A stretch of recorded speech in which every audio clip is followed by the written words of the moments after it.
ওর সাথে উঠতে গিয়ে আন্টি আমাকে বলছে যে ওর আব্বা মারা যাওয়ার 11 দিন পরে জন্মিয়েছে, একটা ছেলে জন্মেছে আল্লাহ রহমতে, যে তার বাবাকে কখনো দেখেইনি।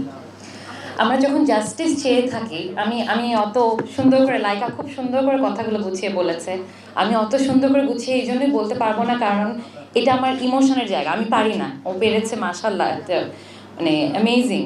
কিন্তু যেখানে আমার নিজের আব্বু মারা গেছে, সেখানে আসলে জাস্টিস চাওয়াটা কিন্তু অনেক ডিফিকাল্ট হয়, কারণ আপনার ইমোশন আপনাকে অনেক ওভার পাওয়ার করে ফেলে। আমি আন্টিদেরকে দেখছি আর আমার অনেক খারাপ লাগছে যে আমি জানি আন্টিরা কি গো থ্রু করেছে 11টা বছর একটা পার্টনার, একটা ফ্রেন্ড না থাকা।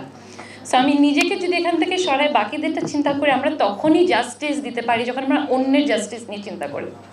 সো আজকে যখন আমি এখানে বসে আছি, আমি কর্নেল নায়াতের মেয়ে নাবিলা হিসাবে বসে নাই, আমি একটা সিটিজেন অফ বাংলাদেশ হিসাবে বলতে চাই যে যে কোনো সিটিজেনের এগেনস্টে যখন এরকম কিছু হয়, যেটা বিডিআর 2009-এ হয়েছে, আমাদের সবার দাঁড়ানো উচিত।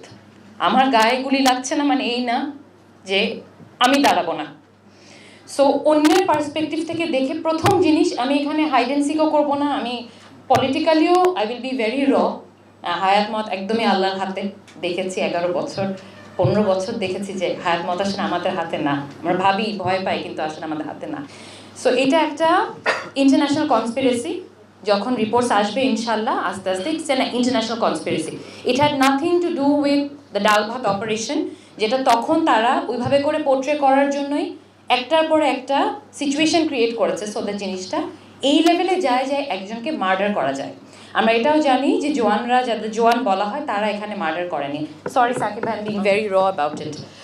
সো এই পুরাটা was an international conspiracy, international একটা গ্রুপ এসে মার্ডার করেছে। এবং আমি যে রিকোয়েস্টটা সাংবাদিকদের কাছে করি, আপনারা এবার 2024-এর জুলাই অগাস্টে অনেস্টলি দিয়ে রিপোর্ট করে সত্যি কথাটাকে বার করেছেন, আমরা অনেক গ্রেটফুল আপনাদের কাছে। এখন প্লিজ 2008-এর ইলেকশনে আওয়ামী লীগ আসার পর থেকে, আওয়ামী লীগে এসেছে তাই আওয়ামী লীগ বলছি, it's nothing political, just fact, যা যা ইনসিডেন্ট হয়েছে, starting from BDR mutiny, because this was the start of breaking the spine of a country, best of the best অফিসার্সদেরকে একটা জায়গায় আনা হয়েছে, এবং তারপরে this massacre was committed against the country by international power and the regime that was back then looking after it, তাদের আন্ডারে এটা হয়েছে।